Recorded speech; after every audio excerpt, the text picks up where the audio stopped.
Alright, before I show you the black trim that I'm working on, I wanted to come over here on the boat and show you what I'm going to do this weekend. And I want to do it before it gets dark, and it's going to start getting dark really soon. So I want to do this real quick. So this weekend I'm going to get nice and early, power wash the boat completely, the foredeck, the cockpit, and clean out the cabin really well.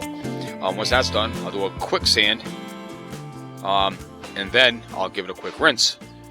From there, I'm just going to go ahead and start painting the foredeck and the cockpit. Where it's white over here, I'm just going to paint it white with a white deck paint, which I have. And where the beige is, it's going to be like a charcoal color. And I haven't bought the paint yet. It's just going to be probably going to be some like cheap ass paint, whatever I can really find locally around here. So that's going to be that. This teak over here, I tried to take these off, but they're kind of stripped, so they're not leaking, so that's good. And it's going to be just a pain in the ass to take them out, and I just don't want to do that for what this boat is. It's basically just a training vessel, like I said earlier. So, anyways,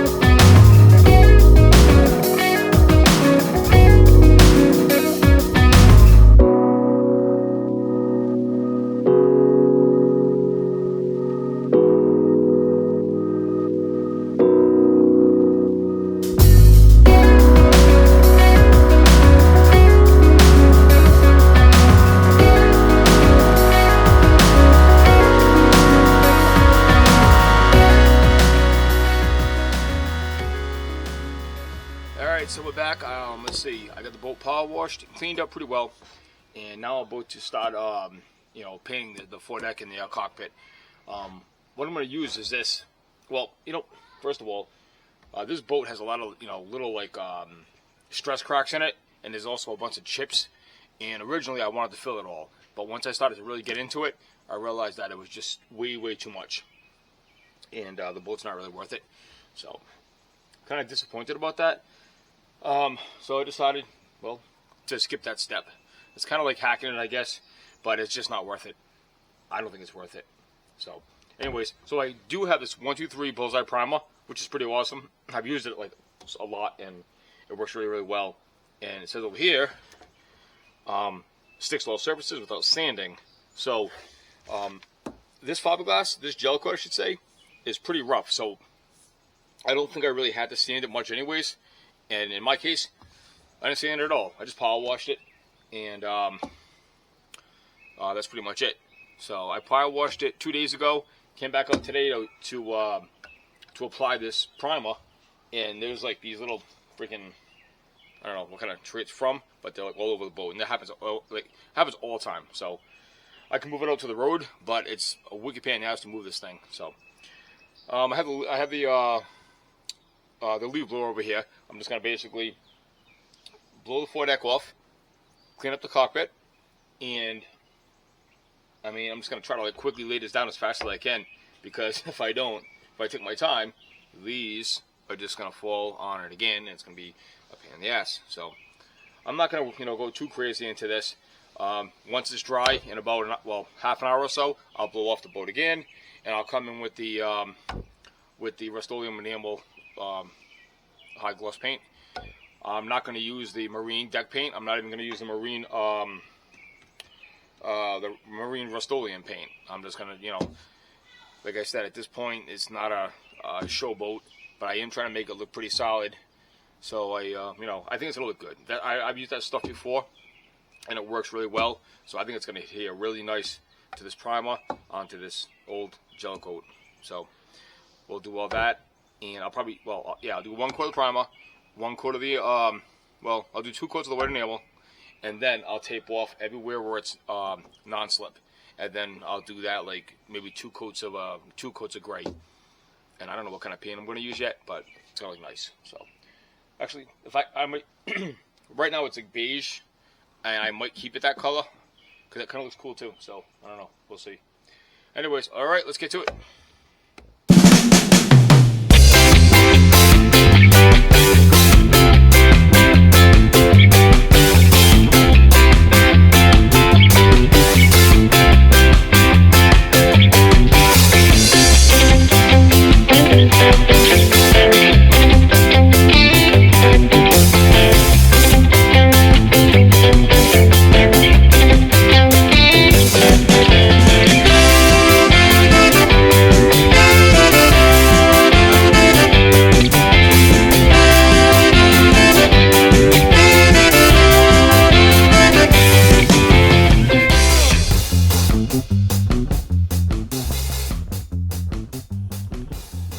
Alright, well, the primer's pretty much all done. I'll tell you what, that was a pain in the ass. It's definitely not fun to paint with that stuff, but it works pretty well. So, anyways, I started to do some of the painting, and it's coming out pretty solid. Probably hard to see. The biggest problem is everything falling from the tree, so that sucks. I'm going to finish this coat. I'm going to do everything in this white enamel. It's semi-gloss. And then, you know, tomorrow after work, I'm gonna have to pull the boat on the road because there's no trees over there in the road. So right now it's like the biggest pain in the ass when you paint, and you know the stuff in the trees fall on it and pretty much ruin it. So, well, not really. All right, it's kind of hard to see, but I got the final coat of the white enamel done, the white enamel gloss done on the foredeck and in the cockpit. On the cabin is still needs a final coat, and we'll do that this weekend. So yeah, anyway, so that's where we stand right now. I wanted to make these videos where I would do one project, you know, record, edit, and upload, but it's kind of getting to crunch time, and luckily I just got a slip in Warwick Cove. I mean, not a slip, I got a mooring in Warwick Cove, so I actually got to go pay the guy this week. And after I pay the guy, I mean, I don't want to let this thing linger, like, you know what I mean? Next thing you know, we're in July, we're on the water, so I'm going to pay him next week, and I'd like to have the boat in the water in like at least through, you know, 2 or 3 weeks. So instead of being able to do each project and record and all that, it takes so much time. I'm just going to cut down the videos, the time-wise anyways, and show a little bit of everything I do. So, alright, so like I just stated, the painting on the foredeck and the cockpit's done. Well, the white anyways. I still have to do the non-slip, and I think I'm going to do that in a beige, you know. I don't know what kind of paint I'm going to use, but whatever. Shut up, Doug. I'm getting sidetracked. The situation I'm having is that I actually, luckily, I just got a mooring in Warwick Cove, Rhode Island. So I'm pretty stoked about that. Things I got to pay him next week. And what I don't want to do is pay the guy, and next thing you know, we're like in late July, and the boat's still over here in my driveway. So I don't want to do that. And that's what happens when I try to work on a project and, you know, a film, just one particular project. Like, you know, maybe just like the painting, for instance. And the problem is if I plan to do painting on the cabin, well, like whatever, like on the foredeck or something, and it starts raining, then I can't do that project. And I want to go on to something else, but that's going to, you know, mess up like how I intended the series to be. So it becomes pretty annoying, and it takes, and it like stalls time. So that's not really that good. So what I'm going to do now is just film as I go, because like I said, you know, I got to pay the guy next week, and I would love to have the boat in the water within like 3 weeks. I think I can definitely do that too. So we have a lot of things still to do. I mean, you know, you've seen the videos of inside the cabin, and there's like a ton to do. So what I'm going to do is just start, like, you know, working on any project that I think I can accomplish for the most part, or actually it doesn't even matter if I can accomplish it or not. I just have to start filming what I'm doing for the very small amount of viewers that I do have that might be interested in watching what I'm doing. So that's what I want to do with it. Like, you know, I'm just going to film as I go, in no special order, and it may not even be a title. It'll just be, you know, whatever we are now. I don't know, what are we on, like 8 now or 9? It'll just be 10, 11. It may not even have a title. I just want to not spend too much time in the video.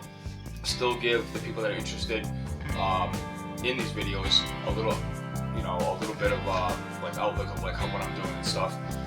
And I think that's going to help me move along to get these videos faster, and more importantly, the boat done faster and on the water. So, all right, let's see. I guess right now we're going to call it a night. And tomorrow after work, probably around 4 o'clock, I'm going to start to install the the cutout for the chop bottom. So that's pretty much the amount of time I'm gonna have to do that, maybe that project. But who knows? It might rain, and I'll be doing something else if that's the case.